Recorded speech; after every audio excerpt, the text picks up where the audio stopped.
एक समय की बात है। रामपुर नामक गांव में सुरेश और शोभा नाम के दो पति पत्नी रहते थे। शोभा दिखने में जितनी सुंदर उतनी ही नटखट भी थी। वही सुरेश बहुत आलसी था। ठंड के समय में सुरेश सप्ताह में एक दिन नहाता था। यही बात सुरेश को आलसी बनाती थी। शोभा ये सब देखकर बोलती, सब सुबह में नहा धुमा के रहते हैं और ये है कि नहाने के नाम से ही ठंड लगना शुरू हो जाता है। ये कभी नहाएंगे ही नहीं और नहाएंगे भी तो सप्ताह में एक दिन। इतना कहते ही सुरेश बहुत शांत स्वभाव में अपनी पत्नी को बोलता है, अरे भाग्यवान, तुम ये अकेले में क्या बोल रही हो? मैं बोल नहीं रही हूं, आपको बता रही हूं। नहाया कीजिए। सब लोग नहा धोकर साफ सुथरा होकर रहते हैं, लेकिन आप नहाते ही नहीं। नहाएंगे भी तो सप्ताह में एक दिन। अरे भाग्यवान, इतनी ठंड में कोई नहाता है भला? ठंड तो बस आपको ही लग रही है। सारे लोग सुबह होते ही नहा रहे हैं। उनको ठंड थोड़ी ना लगती है, उनको तो गर्मी लगती है। ठंड तो बस आपको लगती है ना। इतनी ठंड में अगर नहाऊंगा तो सच में मर ही जाऊंगा। इतना सब सोचते सोचते रात हो जाती है। रात होते ही दोनों पति पत्नी सोने के लिए चले जाते हैं। बहुत रात हो गई थी, जिसके चलते शोभा बहुत जल्दी सो जाती है, लेकिन सुरेश की आंखें खुली रहती है। हे भगवान, मैं क्या करूं? मुझे तो कुछ समझ ही नहीं आ रहा। मेरी पत्नी सुबह नहाने कहती है और मैं पानी से दूर भागता हूं। कैसे नहाऊंगा इतनी ठंड में? हे भगवान, तुम ही कुछ उपाय करो। इतना कहने के बाद सुरेश भी सो जाता है।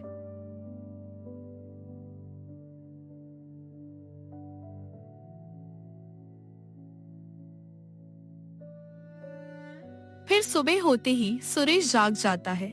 नींद से जागते ही अपनी पत्नी की तरफ देखता है और बोलता है, आज मैं दिखा दूंगा कि मैं ठंड से नहीं डरता। मैं भी ठंड में नहा सकता हूं। इतना बोलने के बाद सुरेश नहाने के लिए निकल जाता है।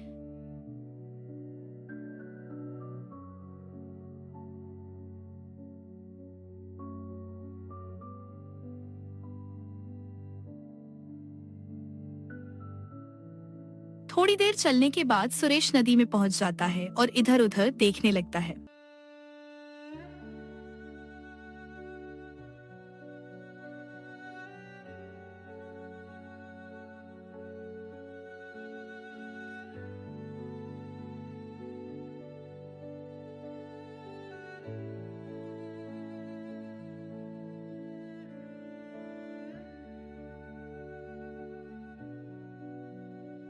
यहां आसपास कोई भी नहीं है।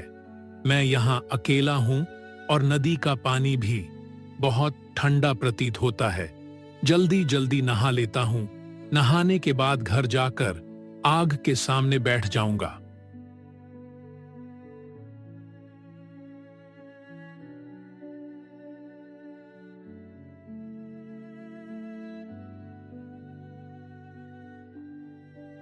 इतना कहने के बाद सुरेश नदी में घुस जाता है। ठंड बहुत ज्यादा होने के कारण सुरेश अंदर ही अंदर बहुत कांपने लगता है। अरे रे रे, इतना ठंड! मेरे पैरों को क्या हो रहा है? मेरे पैर अंदर ही अंदर जम रहे हैं। मैं अब क्या करूं? लगता है मैं घर भी नहीं जा पाऊंगा।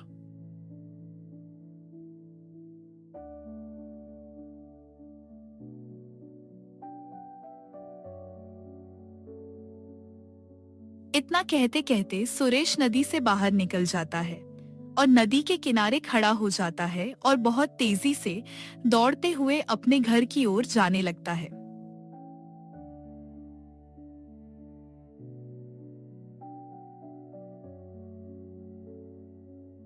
अरे ओ भाग्यवान, मैं नहाकर आ गया।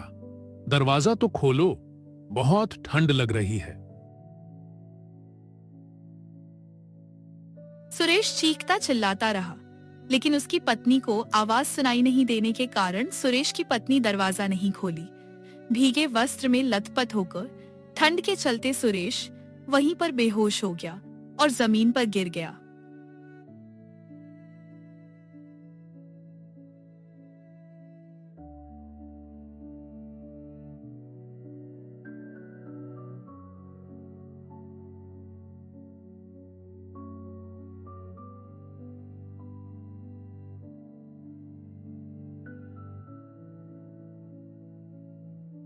कुछ देर बाद सुरेश की पत्नी जैसे ही दरवाजा खोलती है, सुरेश को नीचे गिरा दे पैरों तले जमीन खिसक जाती है। अरे ये आपको क्या हो गया? जमीन पर क्यों गिरे हुए हैं? कुछ तो बोलिए, बोलिए ना। शोभा के बोलने पर भी सुरेश का कोई जवाब नहीं आता, जिसके कारण शोभा फूट फूट कर रोने लगती है।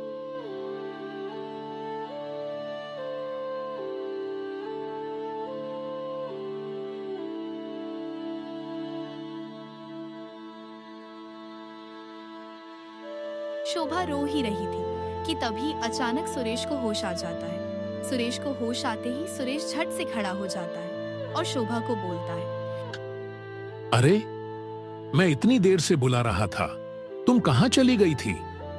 खैर, छोड़ो, जल्दी से आग जलाओ। मैं अभी नदी से नहा कर आ रहा हूं। नदी का पानी बहुत ठंडा है। जल्दी जलाओ, बहुत ठंड लग रही है।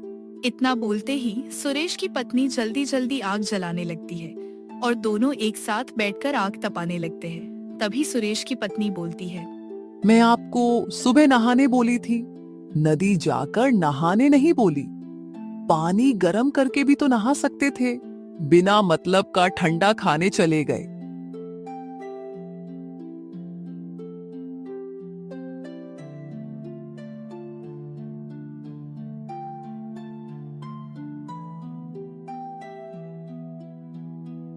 हे भगवान, ये मुझे मरवा के ही मानेगी। कभी कहती है नहाते नहीं हो, तो कभी कहती है पानी गरम करके भी तो नहा सकते थे। अब मैं करूं भी तो करूं क्या?